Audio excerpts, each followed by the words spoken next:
प्रिय दोस्तों, नवरात्रि में कन्या भोजन में किसी भी कन्या को खिला देना, यह एक छोटी सी चीज आपकी 7 जन्मों की गरीबी दूर हो जाएगी।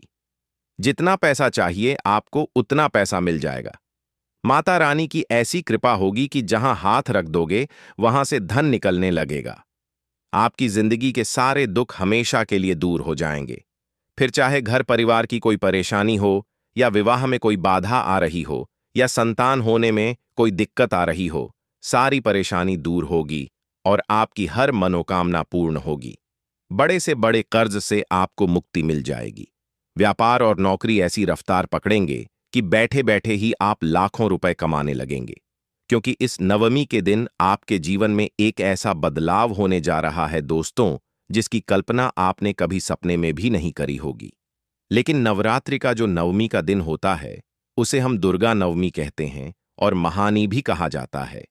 इस दिन का बहुत बड़ा महत्व होता है। ये नवरात्रि की बहुत बड़ी तिथि मानी जाती है।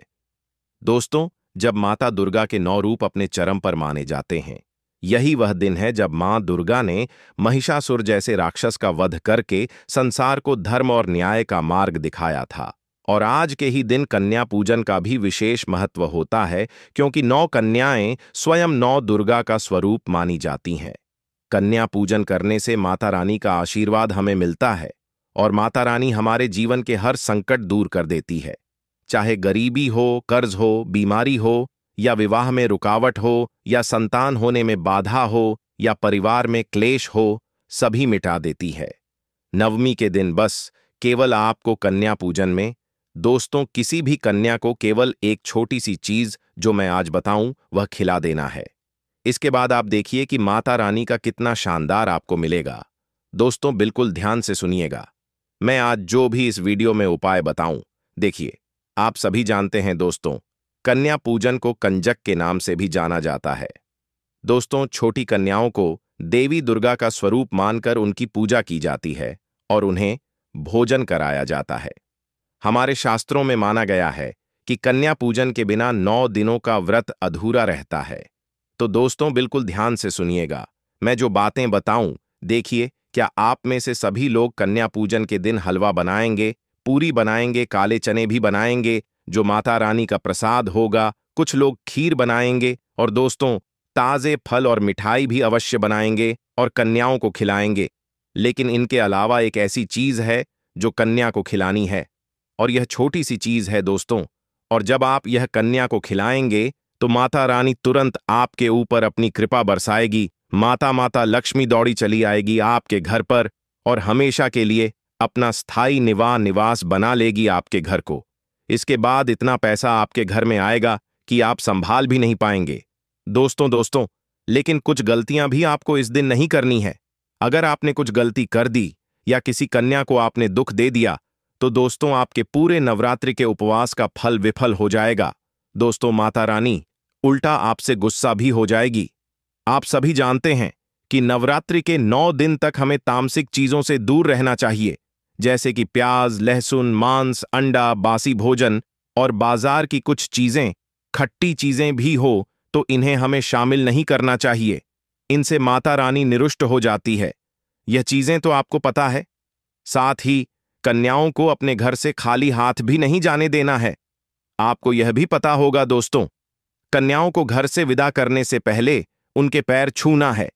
उनके पैर का अंगूठा दूध और स्वच्छ जल से धोना है।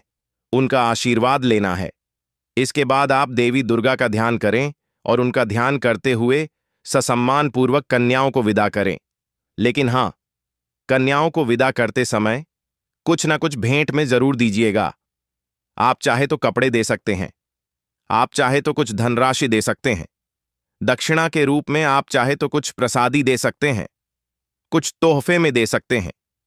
जैसे कि छोटी छोटी कन्याएं हैं तो उन्हें स्कूल की कुछ चीजें दे सकते हैं, जैसे कि पेंसिल हो गई, पानी की बोतल हो गई, टिफिन हो गया, ऐसी कुछ चीजें जो उनके काम आए।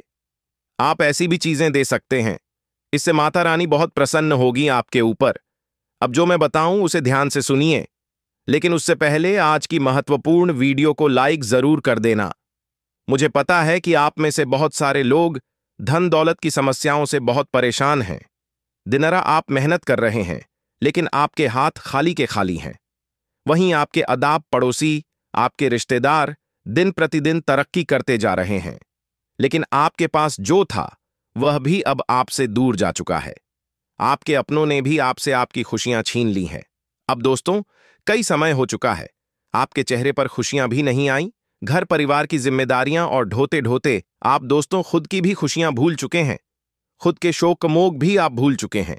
लेकिन दोस्तों, चिंता ना करें। आज इस वीडियो में एक ऐसा उपाय मैं बताने जा रहा हूं, एक ऐसी चीज के बारे में बताने जा रहा हूं जिसमें केवल आपको कन्या को एक छोटी सी चीज खिलानी है दोस्तों, जिससे माता रानी के साथ साथ माता धन लक्ष्मी कुबेर देव भी खूब प्रसन्न होते हैं।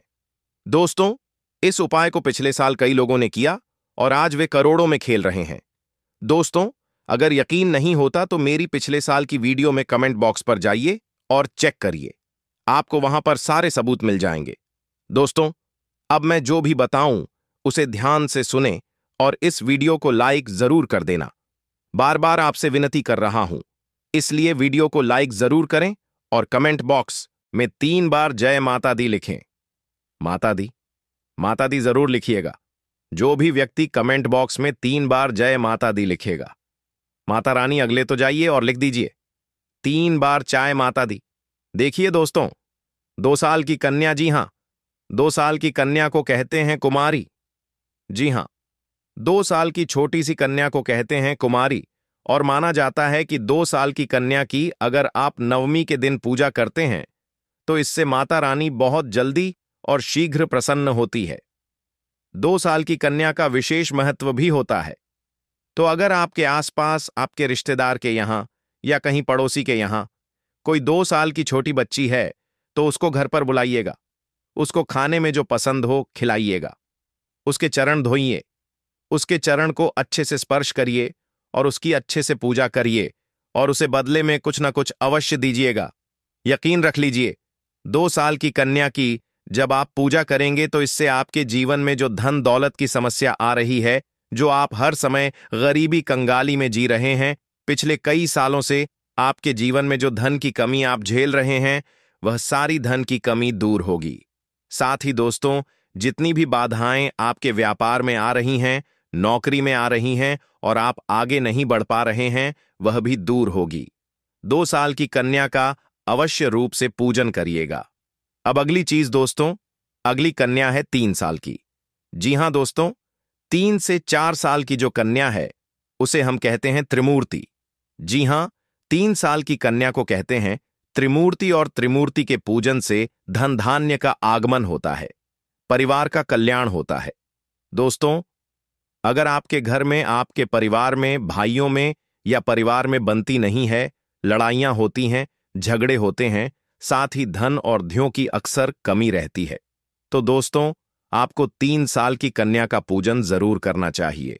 माना जाता है कि जिस घर में नवरात्रि की दुर्गा नवमी के दिन कन्या पूजन पर 3 साल की कन्या का पूजन किया जाता है, यानी कंजक किया जाता है, दोस्तों उस घर में फिर कभी भी माता लक्ष्मी नाराज नहीं होती। उस घर में हमेशा माता लक्ष्मी की, माता दुर्गा की ओर मां कालिका की कृपा रहती है। तो 3 साल की कन्या अगर आपके आसपास है तो उसकी पूजा अवश्य करिएगा। अब अगली चीज है दोस्तों 6 साल की कन्या। जी हां, अगर आपके ऊपर कर्ज बहुत ज्यादा है, आप कर्ज से बहुत परेशान हैं।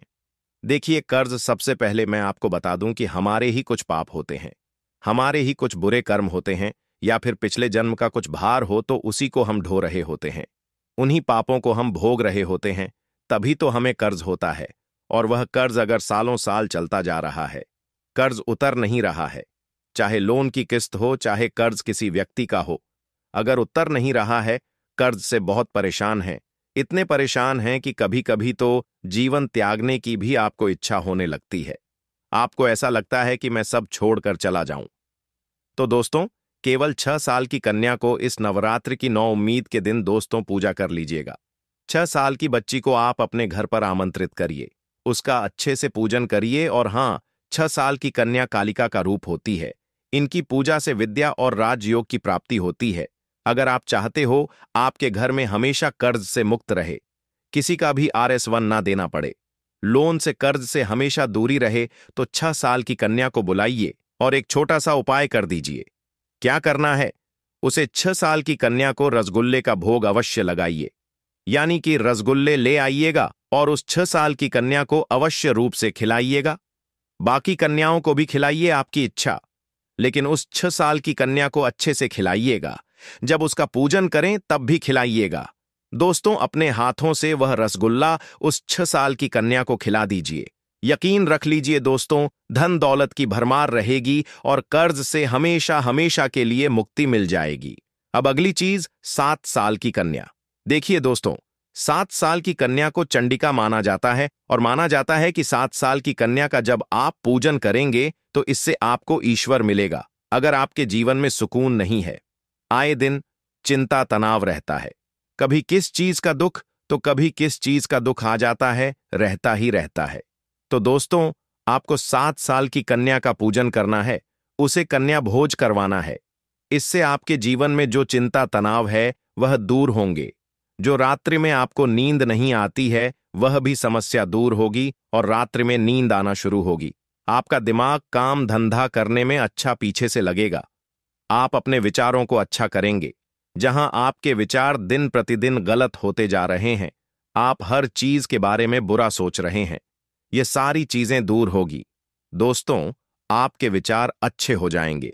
आपको ऐसा लगेगा कि अब मेरे जीवन में सब कुछ सही हो रहा है, और जब आपके विचार सही होंगे तो आप हर कार्य को अच्छे से करेंगे।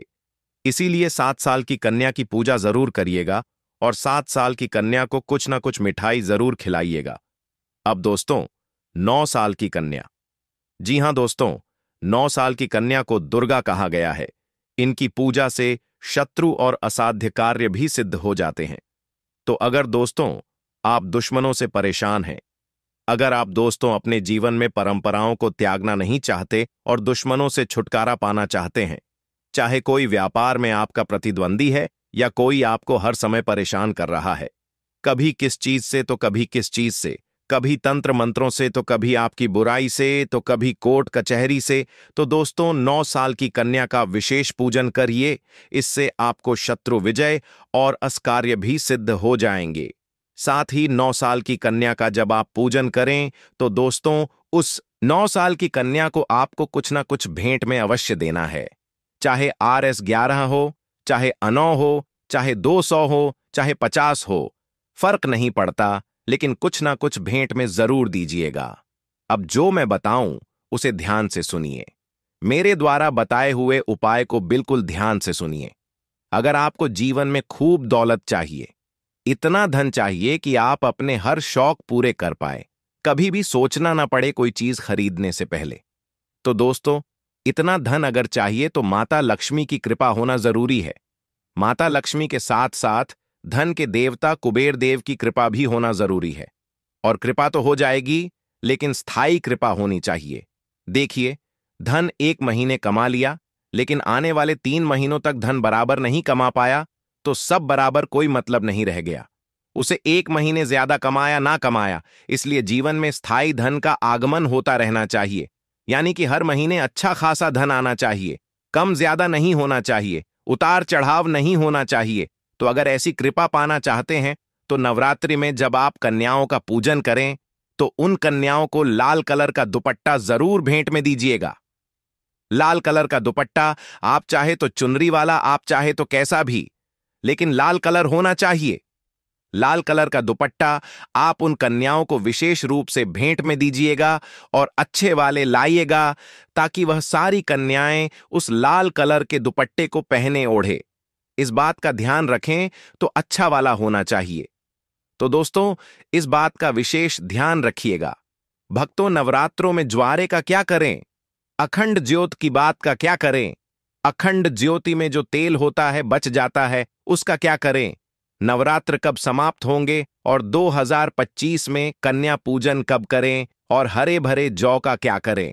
भक्तों, आज हम जानेंगे सब कुछ इस वीडियो में। माता रानी जो आपकी इस वीडियो को सच्चे दिल से लाइक करें, उसकी गरीबी जन्म जन्मांतर की परेशानी दूर कर देना। भक्तों, मुझे यह वीडियो फिर से इस वजह से बनाना पड़ रहा है ताकि नवरात्रि में आप सब बाद में गलती ना कर बैठे। अर्थात नवरात्रि के बाद में जो चावल होते हैं, जो ज्वारे होते हैं, जो ज्योत की बत्तियां होती है, जितनी भी हम नवरात्रि के समय में सामग्री चढ़ाते हैं, उन सब का क्या करें? यह सब आप गलत तरीके से नदी में विसर्जित कर देंगे और इसके फायदे नहीं जान पाएंगे। इसलिए एक वीडियो फिर से मुझे बनाना पड़ रही है और मैं आप लोगों को फिर से जानकारी बता रहा हूं। तो भक्तों, यह वीडियो ध्यान से देख लेना। इस वीडियो को देखने के बाद आपको पूर्ण रूप से समझ में आ जाएगा कि सामग्री का क्या करना चाहिए। भक्तों, सबसे पहले जानते हैं, शारदीय नवरात्रि का पहला व्रत 22 सितंबर को रखा जाएगा और अंतिम व्रत 1 अक्टूबर को रावण नवमी के साथ समाप्त होगी। और दोस्तों, शारदीय नवरात्रि में कन्या पूजन अष्टमी या नवमी तिथि को किया जाता है। इस साल अष्टमी तिथि 30 सितंबर मंगलवार और नवमी तिथि 1 अक्टूबर बुधवार को पड़ रही है, जिस वजह से अष्टमी तिथि की कन्या पूजन 30 सितंबर और नवमी तिथि की कन्या पूजन 1 अक्टूबर को किया जाएगी। ऐसे में आप इन दोनों में से किसी भी दिन कन्या पूजन कर सकते हैं। देखिए भक्तों, आप में से अधिकतर जो लोग हैं नवरात्रि में बहुत सारे गलती कर बैठते हैं। 9 दिन तक आप माता रानी की खूब पूजा करते हैं और भक्तों, माता रानी की पूजा करने के बाद जो चावल होते हैं, जो श्रृंगार का सामान होता है, अगरबत्तियां की जो कहीं जाए जली हुई भस्म होती है, जो श्रृंगार का सामान होता है, जो दैवी सिक्का होता है, यह सब नदी में जाकर के विसर्जित कर देते हैं। भक्तों, यही सबसे बड़ी मूर्खता है। सारी जानकारी इस वीडियो में मैं आप लोगों को विस्तार से बताऊंगा। द मतंग वास्तु चैनल के माध्यम से आपको आज इसके बारे में विस्तार पूर्वक और सटीकता से यह जानकारी उपलब्ध कराऊंगा। हमारे चैनल द मतंग वास्तु का उद्देश्य है कि जन कल्याण करना, क्योंकि भक्तों, अधिकतर लोगों को शारदीय नवरात्रि में 9 दिनों तक खूब पूजा करते हैं। पूजा करने के बाद भी उन्हें फल नहीं मिलता। क्यों फल नहीं मिलता? यही सबसे बड़ी गलती करते हैं। माता रानी स्वयं उन्हें प्रसाद देकर के जाती है, उनको फल प्रदान करके जाती है, लेकिन व्यक्ति उस फल का सदुपयोग नहीं कर पाते। देखिए भक्तों, अगर कुआं आपके पास में है और अगर आप कुएं में से पानी नहीं निकलोगे तो आपकी प्यास कैसे बुझेगी? ठीक उसी प्रकार आपको जानकारी नहीं है तो प्रसाद तो आपके पास में है, लेकिन उसका प्रयोग करना नहीं कर रहे हैं। भक्तों, कहने का मतलब है, मैं जो तरीका बताऊंगा, इस तरीके से आपके जीवन में चल रही परेशानी, गरीबी, रोग दोष, तकलीफ, हर प्रकार की मनोकामना की पूर्ति होगी। वीडियो को ध्यान से देखना। आज मुझे अपने गुरुओं के द्वारा प्रेरणा मिली है, माता आदिशक्ति के द्वारा प्रेरणा मिली है, इसलिए यह जानकारी बता रहा हूं। अगर भक्तों, हमारी वीडियो में बताए गए उपाय से किसी एक भी व्यक्ति का भला होता है तो हमें भी पुण्य की प्राप्ति होती है, हमें भी अच्छा लगता है और हमें भी काफी आशीर्वाद आप सभी दर्शकों का प्राप्त होता है और माता रानी की कृपा प्राप्त होती है। तो चलिए, मैं समय ना लेते हुए आज की जो वीडियो है उसे शुरू करते हैं। ध्यान से देखना, नवरात्रि के समय में आप कौन सी गलती करते हैं जिससे आप निधन रह जाते हैं। तो देखिए, ऐसा कहा गया है कि अधिकतर लोग जो चावल होते हैं, दोस्तों, वीडियो में आगे बढ़ने से पहले आपसे हम निवेदन करते हैं कि वीडियो को ध्यान से सुनिएगा और ध्यान से देखिएगा, ताकि आप नवरात्रि का पूरा लाभ उठा सकें और यह जानकारी आगे जाकर आपको और भी उपयोगी हो सके। भक्तों, पूजा पाठ करने के बाद जो बचे हुए चावल होते हैं माता रानी को जो हम चढ़ाते हैं, वही चावल की मैं बात कर रहा हूं, ना कि ढेर सारे चावल रहते हैं। उनकी जो माता रानी को हम क्षमा याचना करने के राण जो चावल चढ़ाते हैं, पुष्प चढ़ाते हैं, सिक्के चढ़ाते हैं, वह सब नदी में बहा देते हैं। वहां आपने 9 दिनों तक माता रानी की पूजा की। माता रानी ने आपको प्रसाद स्वरूप चावल दिए, पोस्ट दिए, सिक्के दिए, उसे आप नदी में बहा देते हैं। भक्तों, यही सबसे बड़ी मूर्खता है। 9 दिन का फल आपने क्या किया? सीधे नदी में जाकर के बहा दिया। ऐसा नहीं करना चाहिए जो चावल होते हैं। मित्रों, पिछली वाली वीडियो में भी मैं आप लोगों को नवरात्रि की जानकारी बता रहा था। उसमें भी बताया है, जो नवरात्रि में जो बचे हुए माता रानी के चावल होते हैं, खड़े हुए चावल होते हैं, इन चावलों को आप अपने भंडार में रखें। अन्न भंडार का मतलब जैसे कि आप अपने घर में जो चावल पका करके खाते हैं उसमें डाल दीजिए, कुछ धन स्थान पर रख दीजिए। अब इसके बेनिफिट सुन लीजिए। और जो पुष्प रहते हैं, आप इसे धन स्थान में सुखा करके रखें। अपने पर्स में रखें। जो सिक्के होते हैं इसे भी धन पेटी या पर्स में रखना चाहिए। अब इसके फायदे सुन लीजिए। जो चावल होते हैं माता रानी को चढ़े हुए मंत्रों से सिद्ध होते हैं। माता रानी को चढ़े होने के कारण नवरात्रि में माता नवदुर्गा साक्षात स्वरूप में विराजित रहती है। तो यह जो चावल होते हैं जागृत अवस्था में हो जाते हैं। यदि भक्तों आप इस प्रकार के चावल को आप खाते हैं तो आपके शरीर में दोस्तों आपको चावल एक साथ नहीं खाने हैं। आपके घर पर कभी भी चावल बनाएं तो उसे चावल में 1 या 2 चावल के दाने मिला देने हैं। देखिए दोस्तों, इससे होता क्या है कि आपके शरीर में इस चावल को खाने के बाद रोग दोष भी आदि किसी भी प्रकार की जो आपके शरीर में कष्ट है, शारीरिक पीड़ा है, मानसिक पीड़ा है, वह दूर हो जाती है और भक्तों माता रानी की आपको कृपा प्राप्त होती है। माता रानी की कृपा से शरीर में एक ऐसी ऊर्जा उत्पन्न होती है जिस ऊर्जा से आप अपने आप को स्वस्थ करते हैं और आप जहां भी चले जाइए, जिस भी कार्य को करिए, वह कार्य आपका सफल होता है।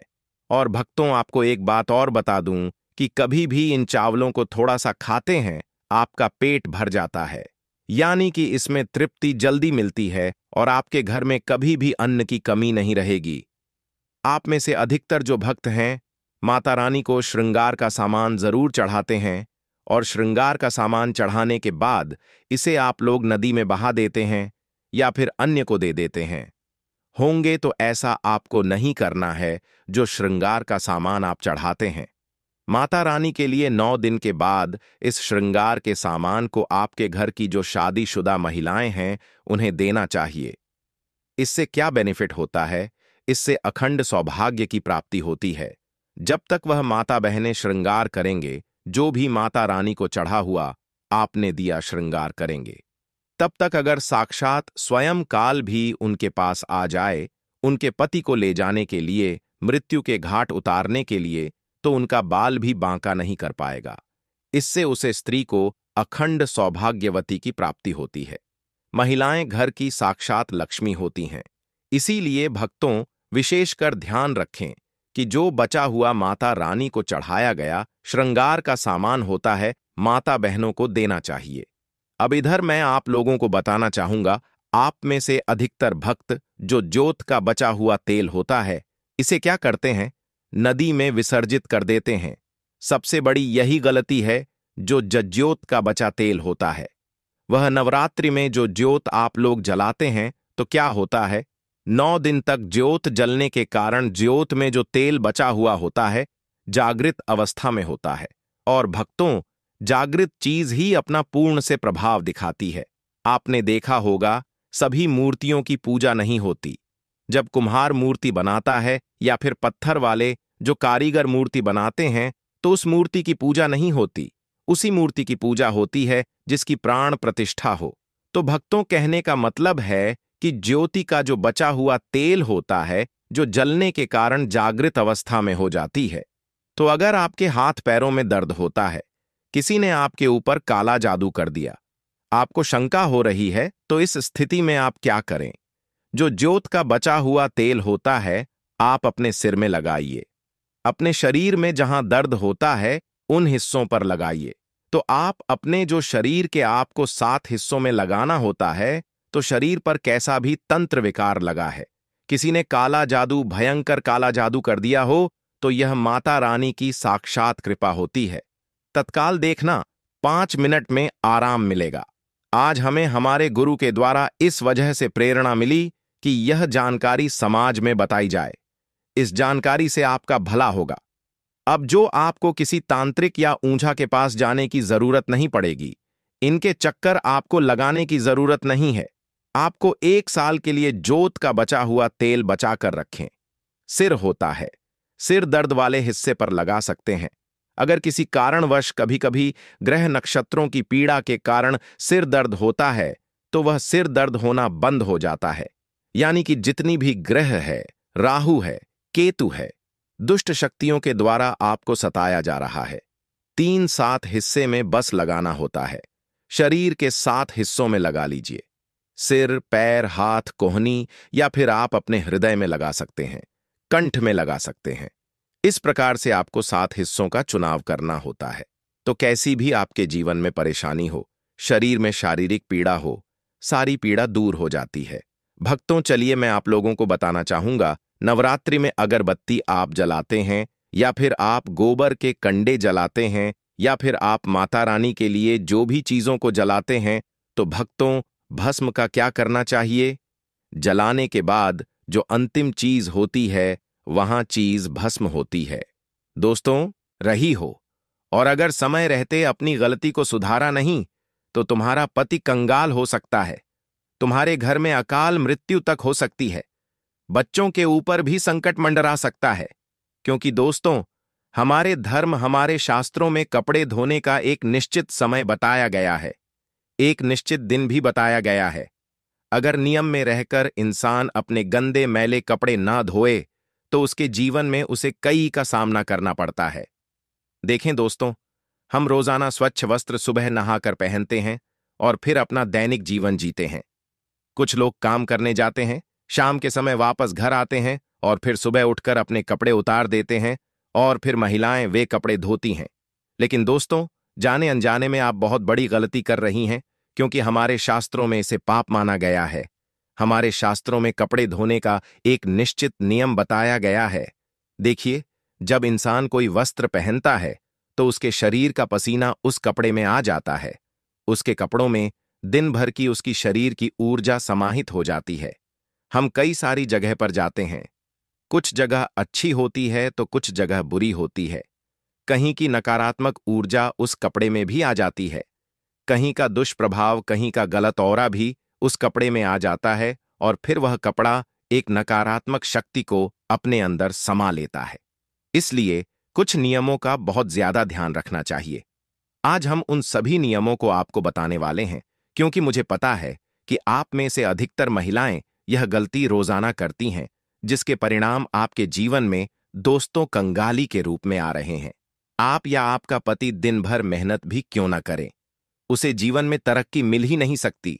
आपके घर में आए दिन लड़ाई झगड़े हो रहे हैं, पतित में दूरियां आ रही हैं, आपका पति गलत संगत में पड़ चुका है, किसी और पराई स्त्री के चक्कर में पड़ गया है, तो यह सभी दोस्तों आपकी ही गलतियों के कारण हो रहा है, जो आप रोजाना कर रही हैं। आज उन गलतियों को मैं आपको बताने वाला हूं, और जब आप सुनेंगी तो आप भी कहेंगी कि हाँ गुरुजी, मैं यह गलतियां कर रही थी, लेकिन अब से यह गलतियां करना बंद कर दूंगी। तो दोस्तों, आइए वीडियो की शुरुआत करते हैं, लेकिन उससे पहले आपके फायदे के लिए एक महत्वपूर्ण जानकारी। भक्तों, अगर आप भी चाहते हैं कि लक्ष्मी माता का आशीर्वाद आप पर बना रहे, तो इस वीडियो को एक लाइक करें और आपके अपने चैनल द प्रेमानंद ज्ञान को सब्सक्राइब कर लें, और कमेंट बॉक्स में जय चाहे लक्ष्मी माता जरूर लिखें, और साथ ही आप अपनी राशि को कमेंट बॉक्स में जरूर लिख दें, क्योंकि हम राशि से जुड़ा भाग्य भी बताते हैं और भाग्य में चल रही परेशानियों को तत्काल दूर करने के लिए आसान से आसान उपाय भी बताते हैं। इसीलिए आप अपनी राशि कमेंट बॉक्स में जरूर लिख दें। भक्तों, आइए कुछ नियमों के बारे में मैं आपको बता देता हूं। देखिए, आपका पति या आपके घर में जितने भी सदस्य हैं, वह सुबह जब कपड़े नए पहनते हैं और अपने काम के लिए निकल जाते हैं, उनमें से कुछ लोग काम को जाते होंगे, कुछ लोग इधर उधर अलग अलग जगह पर जाते होंगे। देखिए, कई ऐसी जगह होती हैं जहां पर नकारात्मकता रहती है, कई ऐसी जगह होती हैं जहां की जो ऊर्जा होती है वह बहुत ही खतरनाक होती है, और जब हमारे शरीर का पसीना हमारे वस्त्रों पर आ जाता है, तो वहां की नकारात्मकता हमारे वस्त्रों में आ जाती है। वहां की जो गलत गंदी गंदी ऊर्जाएं होती हैं, वह हमारे कपड़ों में खींची चली जाती है, और फिर जब हम घर आते हैं तो वह ऊर्जा उन कपड़ों में ही रहती है। दोस्तों, तो सबसे पहली बात यह है कि जब भी आप कहीं बाहर जा रहे हैं, आप जब दिन भर काम करके आ रहे हैं, तो जो पहना हुआ कपड़ा है वह आते ही सबसे पहले उतार दें, और उतारने के बाद उसे या तो आप बाथरूम में रखें या किसी ऐसे कोने में रखें जहां पर आना जाना ना हो। और सबसे अच्छी बात यही होगी कि आप घर के बाथरूम में ही अपने कपड़ों को उतार कर रख दें। और जब सुबह हो तो सब औरतों को इस बात का ध्यान रखना है कि उनको धोने का कुछ नियम है। जब भी आप सुबह सारे कपड़े धोएं, तो उन कपड़ों में थोड़ा सा गंगाजल अवश्य डालें। जी हाँ दोस्तों, थोड़ा सा गंगाजल अवश्य डालें। जब आप थोड़ा सा गंगाजल उन कपड़ों में डालेंगी, तो वह जो गंगाजल है उससे आपके घर के सारे कपड़ों की जो नकारात्मकता है, जो गंदी ऊर्जाएं उनमें हैं, वह नष्ट हो जाएंगी, वह खत्म हो जाएंगी, और फिर आपके घर में किसी भी प्रकार की बुरी शक्ति का वास नहीं होगा। हम देखते हैं दोस्तों कि कई ऐसे लोग होते हैं जो कपड़े पहने रखते हैं, करीब 30 से 3 दिनों तक, 2 से 3 दिनों तक कपड़े एक ही पहनते रहते हैं। उनके अंदर की नकारात्मक ऊर्जा बार बार बढ़ती जाती है, और फिर वही कपड़े कभी कोई पलंग पर रख देता है, कभी कोई दरवाजे के पीछे रख देता है। यह गलतियां दोस्तों आपके घर को दिन प्रतिदिन बर्बाद कर रही हैं। आपके घर में नकारात्मक शक्तियों का डेरा हो रहा है। दोस्तों, आपसे हाथ जोड़कर विनती करता हूं कि अपने कपड़ों को, जी हां, जो कपड़ा पहने हुए हैं, उस कपड़े को आप जब उतारें तो उसे केवल बाथरूम में रखें। कई लोगों की आदत होती है पलंग पर, यानी कि बेड पर फेंक देने की।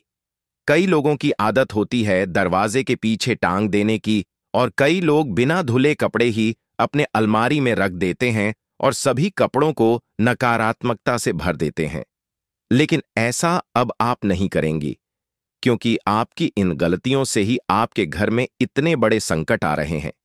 जितने भी आप अभी संकट झेल रही हैं, आपका परिवार झेल रहा है। उनके पीछे की यह एक मुख्य वजह है दोस्तों। तो आज से ही इन चीजों में बदलाव लाना शुरू करें और अपने घर के लोगों को कहें कि जो दिन भर के मैले कपड़े हों, उन्हें रात्रि में ही उतार कर बाथरूम में एक जगह इकट्ठा कर दें, ताकि उसकी नकारात्मकता इधर उधर ना जाए। और खास करके घर के पूजा घर में नहीं जाना है। पूजा घर में सकारात्मक ऊर्जा होती है, यानी कि हमारे भगवान होते हैं। और अब पुराने वस्त्र, यानी कि मैले वस्त्र, नकारात्मक ऊर्जा वाले वस्त्र पहनकर वहां जाएंगे तो वहां से भगवान की जो ऊर्जा होती है, सकारात्मकता वाली ऊर्जा, वह घर से चली जाएगी। भगवान आपका घर छोड़कर चले जाएंगे। तो ऐसा नहीं होना चाहिए। अब अगली चीज के बारे में बात करते हैं। देखिए, कुछ वॉर हैं। जी हां, मुझे पता है आप लोग रोजाना कपड़े धोते होंगे, कुछ लोग एक दिन छोड़कर कपड़े धोते होंगे। लेकिन ध्यान रहे, पूर्णिमा के दिन और अमावस्या के दिन भूल से भी गंदे कपड़े नहीं धोने चाहिए। क्योंकि दोस्तों, पूर्णिमा का दिन और अमावस्या का दिन हमारे शास्त्रों में मुख्य रूप से वर्णित किया गया है।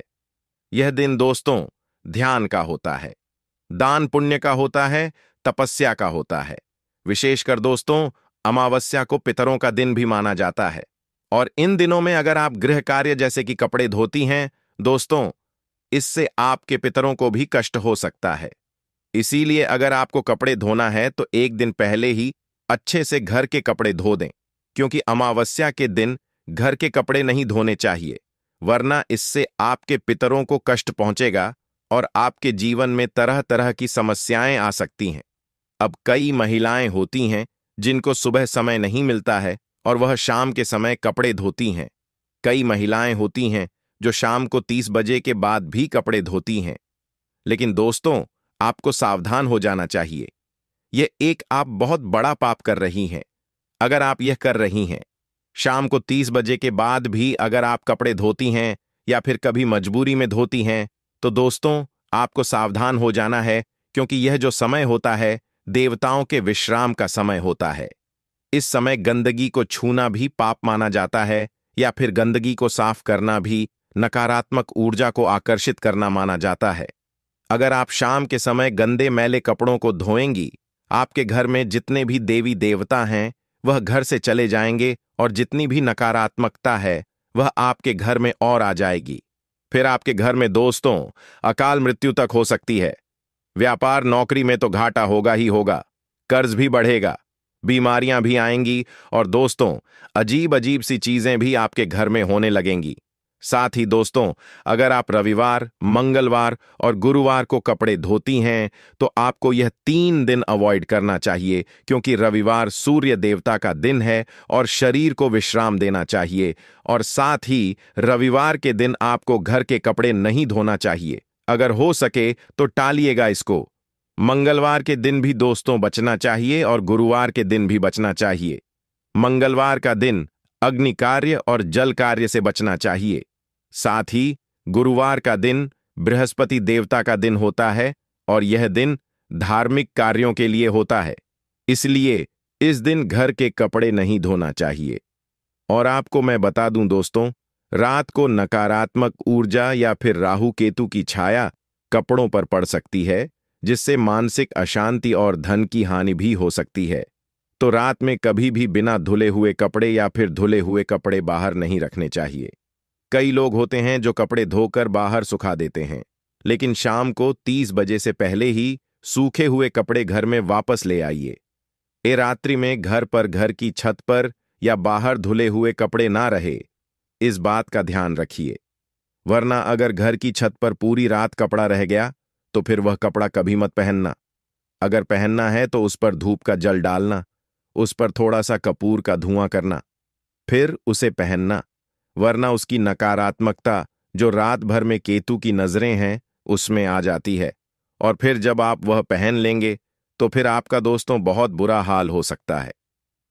आपको मैं बता दूं दोस्तों, इससे मन में भी दोस्तों अशांति होगी, धन में भी हानि होगी। अब दोस्तों, हर महिला सुबह के समय अक्सर कपड़े धोती है, लेकिन इसमें भी कुछ नियमों का ध्यान रखना बहुत जरूरी होता है। कई महिलाएं सुबह सुबह 8 बजे के बीच ही कपड़े धो लेती हैं, लेकिन ऐसा बिल्कुल नहीं करना चाहिए। सुबह 8 बजे तक का जो समय है सुबह दोस्तों 4 बजे से कम 7 बजे तक देवी देवताओं का और सकारात्मक ऊर्जा का समय है। तो इस समय में आप कोशिश करिए